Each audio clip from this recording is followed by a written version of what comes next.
I made a big mistake. I had an affair with his brother, and it ended badly. I can't sugarcoat it. I cheated on my husband with his brother. I never thought I'd end up here, but here I am, staring at the ceiling at Am. I'm trying to figure out where it all went wrong. It wasn't supposed to be like this. I was supposed to be happy in love and living the life I'd always dreamed of, but instead I'm here, drowning in regret and wondering if there's any way to turn back time. Let me start from the beginning. I think I'll start at the beginning. If I talk it out, I'll figure out where I took that wrong turn. My name is Laura. I'm years old. I met my boyfriend Jake, who's also my age, during my last year of college. He was the kind of guy who just had this natural charm, confidence, and always think he was the center of attention. Everyone loved him, and I wasn't any different. We met at a party, one of those typical college raggers where everyone's either drunk or on their way there. I was with my friends, trying to have a good time, but I wasn't really in the mood. I had just come out of a messy breakup. And to be honest, I didn't need another guy in my life. But life is a way of throwing things at you when you least expect it. Jake spotted me from across the room and, like in a cheesy rom-com, made his way over. He had this easy smile that made you feel like you were the only person in the room. We spent the whole night talking, and it was like we'd known each other for years. It was effortless, like I didn't have to put on a front. By the end of the night, he'd asked for my number, and even though I was a bit reluctant, I gave it to him. What was I going to do, say no? A few months later, we were inseparable. Jake was everything my ex wasn't: attentive, funny, and he actually listened to me. He'd surprise me with little things like my favorite coffee on a random Tuesday or a handwritten note tucked into my bag. It felt like he really saw me. After everything I'd been through, Jake was everything I hadn't expected. Even at the beginning, there were small issues that I ignored.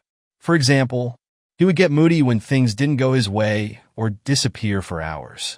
Without a word, I put it down to him being busy or needing space. Everyone has their quirks. Jake was still a saint compared to my ex. After we graduated, we moved in together. It was great at first, but then life got in the way. We both had full-time jobs, bills to pay, and suddenly we weren't those carefree college kids anymore. Jake started working longer hours, and when he was home, he was always tired. We barely spoke like we used to, and when we did, it was usually about mundane stuff like groceries or who would do the dishes. Time, jobs, bills to pay. We weren't those carefree college kids anymore. Jake started working longer hours, and when he was home, he was always tired.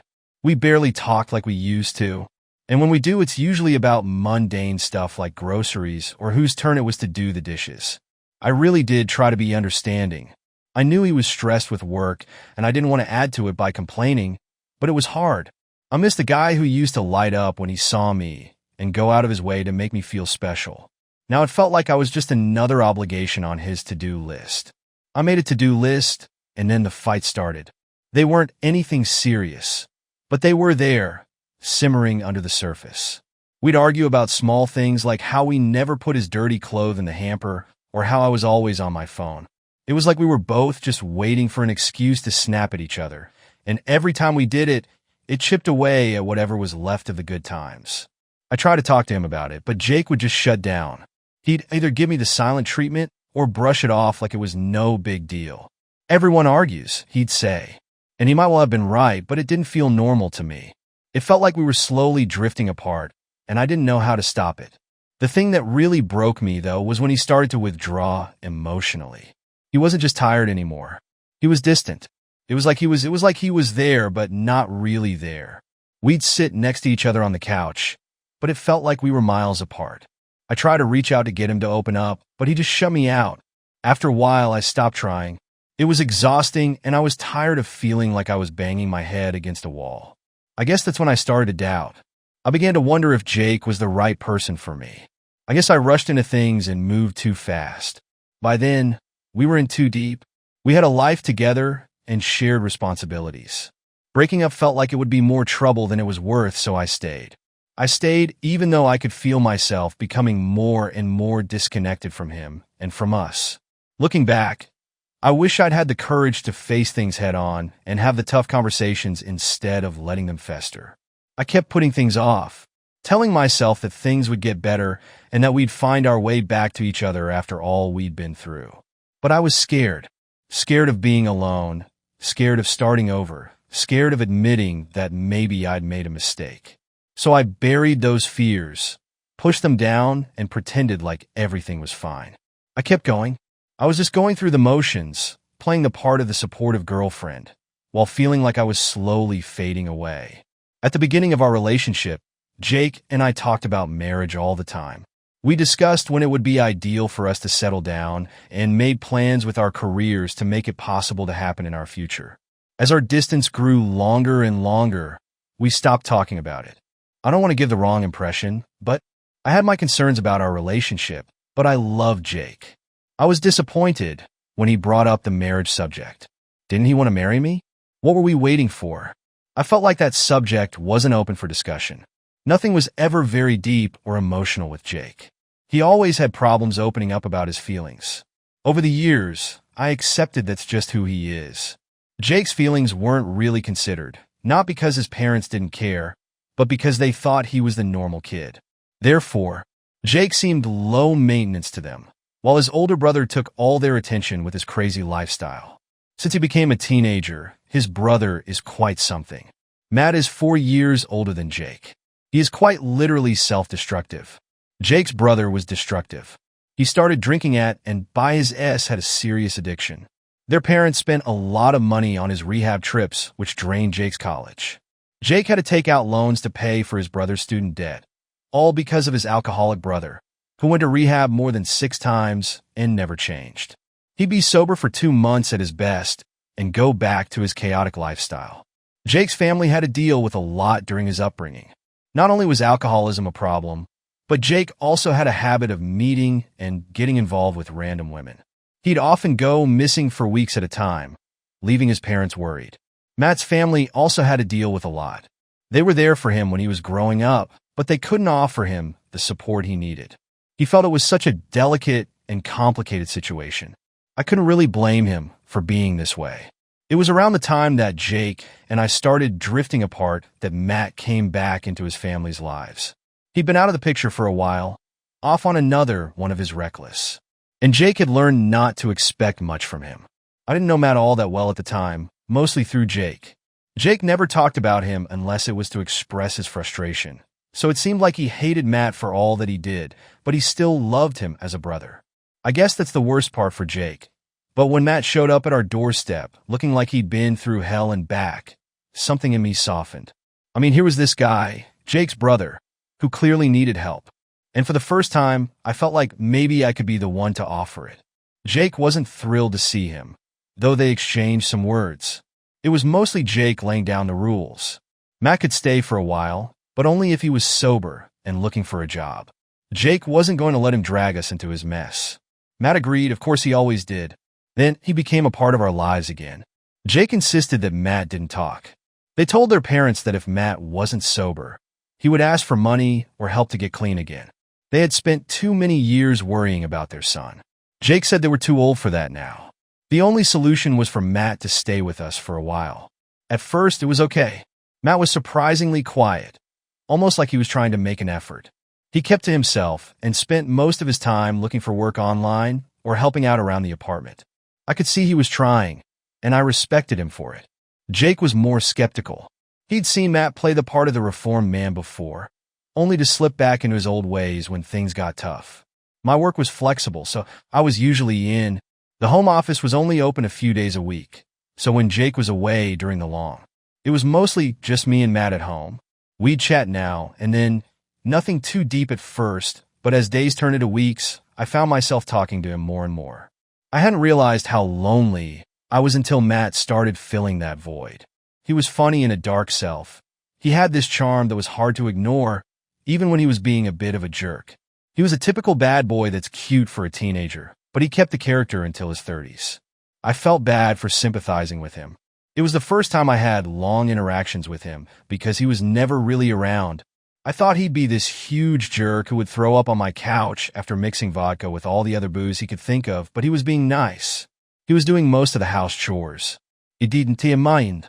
One night after Jake had gone to bed early, Matt and I stayed up talking. It was the first time he really opened up to me about his struggles. He told me about the guilt he carried, how he hated himself for all the pain he'd caused his family, and how he felt like a lost cause. I didn't know what to say, so I just listened. In that moment, it felt like we understood each other in a way that Jake and I hadn't in a long time. Maybe that's where the line started to blur. I felt like I had to take care of Jake. He was always the strong one, the one who had it all together. But with Matt, I felt like I was needed. I could be the one to help him find his way out of the darkness. To be honest, I liked the way it made me feel important and special. It wasn't long before those late-night talks turned into something more. I don't know when it crossed the line. I wish I could say I screwed up my life because I had too many glasses of wine at night at home and was too horny to function. But that wasn't the case. We got rid of all our alcohol after Matt started living with us, so I was the one responsible for sleeping with Matt after we spent all night talking about mental health issues. I should have pulled away and stopped it before it went any further, but I didn't. We were sitting on the couch, whispering our problems to each other to not wake Jake. Matt simply kissed me without even hesitating. I pulled away from him and stared at him, shocked, which lasted for a few seconds until I kissed him back then. All the loneliness and frustration I'd been feeling with Jake seemed to melt away. It was wrong, I knew that, but it felt so good to be wanted and seen. After that night, things escalated quickly. We'd steal moments when Jake wasn't around. A touch here, I'll glance there. It was like we were playing with fire. Every time we got away with it, the thrill made it harder to stop. But as much as I tried to tell myself it was just physical, I could feel something deeper forming. I was always looking forward to the times when Jake would leave for work because it meant I could be with Matt. It was a bit twisted, but in a way it was the only thing that made me feel alive. Matt was different when we were alone. He wasn't the screw-up everyone else thinks he was. He was vulnerable, honest, and in some strange way, he made me feel like I was the only person who really understood him. He'd tell me things he'd never told anyone about the things he'd done, the people he'd hurt, and how he felt like he was always one step away from. I was falling apart, and I'd listen, telling myself I was helping him. I thought maybe I could be the one to fix him and end this family fight. I knew deep down that wasn't true, but it wasn't just about sex. That was definitely part of it. It was about feeling a void that had been growing between Jake and me for a long time. Matt was everything Jake wasn't, in a good way and a bad way. He was open, raw, and despite all his flaws, he made me feel needed in a way Jake never had. It was intoxicating. The longer I spent with him, the more I found myself drifting further away from Jake. I felt guilty, but it wasn't until one specific night that I realized how strong the effect was. I'd spent all morning and afternoon at work, had lots of meetings, and couldn't wait to get home. I opened our apartment door and walked into a deafening silence. I called for Jake and Matt, but there was no answer. I walked to our room and saw that Jake was sleeping. It was 8. It was p.m. Jake was fast asleep. I went over to him and saw the sleeping pills on his bedside table. Jake has trouble sleeping when he's anxious or stressed, so he always gets prescribed medication to help with it. I knew that when he takes the pills, it's because things are rough and that's the only way he can deal with them. I brushed his hair away from his face with my finger, but he suddenly woke up as if someone was trying to attack him. The sudden move scared me a bit. Sorry, babe, didn't mean to wake you. I apologized as he came back from his sleep to our reality and sat on the bed. It's okay. Elle. He called me by the personal nickname he made up for me. I've been here since lunchtime. Boss, I wasn't feeling good, he said while yawning. He slept for 8 hours in the middle of the afternoon and still looks tired. Did something happen? You know you can't take these pills during the day. You won't get any sleep at night. I could hear my own concerned tone of voice. Oh. Nothing could hold me from spending the next hours of sleep. I feel like crap. That's usually how you deal with things. Would you mind telling me what happened? I could tell something had gone down between Jake and Matt. I just secretly hoped he hadn't told Jake about us. Matt took money from our parents. He asked for the bank account information, which only the 3 of us have access to, and they gave it to him without a second thought.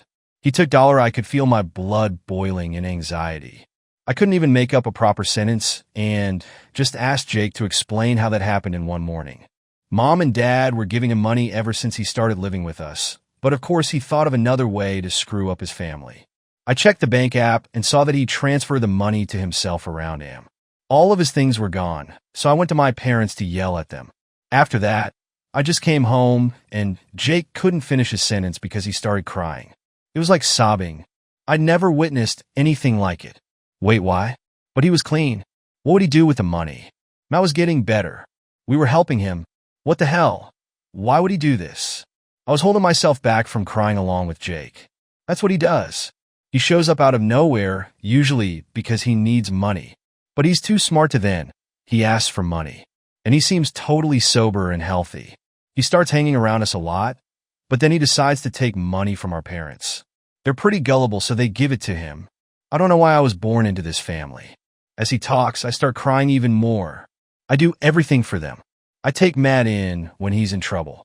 I try to protect my parents from his bad behavior, but they still do everything for him. I'm just a side piece. How could they love my brother more? Jake, you know that's not true. They love you. I think it's hard for them to see someone they raised, someone they saw as a newborn and grew up with as their healthy, perfect little kid, losing his life because of addiction. Their parents, their job is to worry. I don't know if what I said could make things better or worse. They drained our college fund because of him, because of his rehab. I did everything in my life to be perfect, to not grow up in his shadow. Now he steals from my family till he's paying off his debt to drug dealers and hookers. That's their favorite son. Jake was lying on the bed and resting his head on my lap while sobbing. He told me how he does drugs. How do we not notice Matt was doing so well? I can't believe this. Ifed Torben? All of the good things I saw in Matt were lies. I actually didn't even know him at all. He has been a raging alcoholic ever since of course, he does drugs without any money to do them. I don't know how I even fell for his manipulation. It's always the same thing. He turns up with his sobriety, saying he's changed and things will be different now. He talks about some sad story about his life or our childhood. He makes us get attached to him for months when we think everything is okay and he's actually sober. Then he runs away with our money and disappears. Hearing Jake describe what I literally went through with Matt was like having a knife go through my soul. Jake was absolutely right. I fell for Matt's manipulation. Now Jake was completely broken because of his own brother. And I felt like I committed a felony. You know, when my parents bought me a video game. I was happy because I finally had my parents' attention because Matt was in college. That was right after his second time in rehab. He said he got into college, but he was actually just being a drunk in another state. He got home in the summer still acting on his lie, but I knew it wasn't true. He sold my video game to buy drugs after he spent weeks playing it with me, and teaching me about new Jake was looking at the wall with his head on my lap while telling a story I'd never heard before. I was crying silently, feeling the worst pain I could ever imagine. He admired Matt so much when he was a kid. I realized then that Matt was actually the reason for most of Jake's problems. That's when I started hating him for real. You can never not love a family member. Of course, but you can love and hate someone at the same time. It's the worst feeling in the world. I'm so tired of him. He hounds me and my life goes to hell when he shows up. I wish he'd just die already, so I wouldn't have to deal with his crap. Jake took a long time to say all that, in the middle of tears. It was the first time he'd actually opened up to me about his feelings. His family issues all stem from Matt leaving again, right after I slept with him countless times. It's okay now, Jake. He is gone now, and you know he takes a long time to come back. I tried to comfort him while drying up my own tears. I hope so.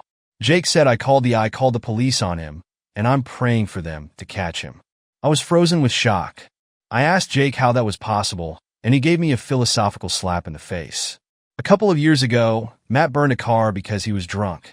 The police caught him, but he ran away and was sort of blacklisted in our city. Jake told them all the places he could be before leaving town since he knew his brother better than anyone. Babe, I'm going to take a shower now. Okay, Jake said while getting up to leave. I really don't want to think about him anymore. I just want to watch a movie and hug you until all of my problems disappear. Right when Jake got on his feet, his cell phone started ringing. Matt's name showed up on the screen, and Jake answered it immediately. For some reason, the phone was on speaker, and I was able to hear Matt yelling, "You called the cops on me," with a siren sound in the background. Put the phone on his ear and said, "I won't let you ruin my life or my parents' lives ever again." Then I could hear Matt say something, but it was too far away for me to. Jake looked confused after hearing what his brother said, and then hung up. He looked at me with no life in his eyes and stared for a few seconds before asking, "Did you sleep with Matt?" My heart started racing for 2 months. He immediately denied, knowing it was true. What the hell, Laura? Seriously, what the hell is wrong with you? He is my brother. I'm sorry, Jake. I fell for his trap. I was stupid. I'm so sorry. I had no idea. He didn't let me finish and just started yelling at me, telling me to get out. How could you after all these years together? He pulled my hand to the front door, pushed me out of the apartment, and slammed the door on my face. That was the last time I saw Jake. It's been 4 days now, and my relationship is officially over. I'm the worst person to walk into Jake's life. I could say that person is actually mad, but Jake never expected anything good from him. I was the only person Jake trusted, and I ruined that trust in all ways possible. I'm back with a final update about my situation. If you don't remember, I had an affair with Jake's brother after he broke up with me. It was a really tough time. I went to my mom's house and cried in my old room for 2 days. Eventually, I had to go back to work, and I was still haunted by memory flashes. When Jake found out about the cheating, I didn't hear anything from Matt. I was disgusted, realizing I was just one of the people he manipulates to get what he wants. I couldn't blame it all on him. Unfortunately, I was the girlfriend who had an affair with. I let him live in our house for 2 months while he did some pretty awful things in our bed. I was aware of what I had done, and it felt horrible. I couldn't stop drinking and crying without any news of Jake. A couple of weeks later, I felt the pain was fading a little bit and I was starting to get my life back together. That was until I started getting sick. I felt muscular pains, a fever, and an even worse symptom which made me rush to the hospital. I knew the test I needed to take, and I already imagined I hate to be the bearer of bad news, but I've been infected with syphilis as a result of my affair with Matt. If I didn't believe in karma, I definitely proved it exists. The one good thing is that I didn't pass it on to Jake, as our emotional distance was also sexual. I'm now being treated, and I'm sure the humiliation period will soon be over. That's all I have to tell you. So as a final piece of advice from someone you least expect, don't get involved with your significant other's family. And most of all, don't cheat on them.